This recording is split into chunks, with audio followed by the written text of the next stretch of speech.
السلام علیکم۔ آج میں یہ شارٹ ویڈیو بنا رہا ہوں ان لوگوں کے لیے جنہوں نے لاہور میں پوری رات تشدد کا، بربریت کا، یزیدیت کا مقابلہ تو کیا، لیکن اپنے لیڈر کو، اپنے خان کو، اپنے کپتان کو، اپنے عظیم قائد کو گرفتار نہیں ہونے دیا۔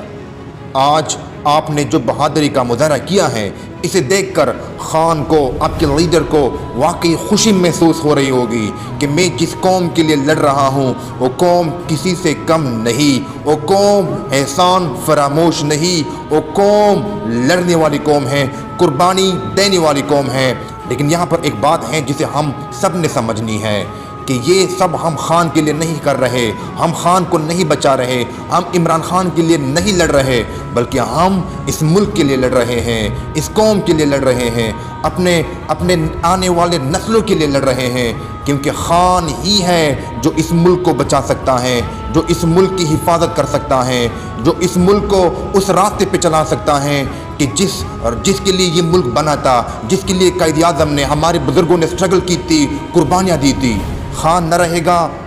تو یہ ملک بھی نہ رہے گا،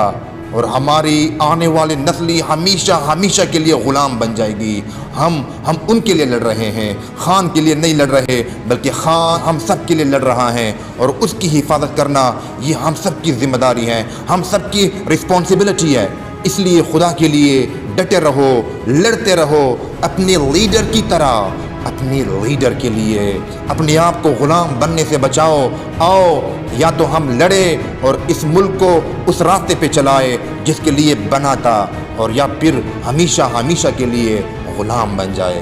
یاد رکھنا یہ وہ دن ہے کہ جہاں پر ہم سب نے ان چوروں سے، ان کرپٹ لیڈر سے، اس فسطائیت کے حکمرانوں سے، ان میر جعفروں اور میر صادقوں سے ہمیشہ کے لیے ہم نے جان چھڑانی ہے۔ اگر یہاں پر ہم نے ہمت ہار لی تو پھر تاریخ ہمیں کبھی نہیں بلائے گی۔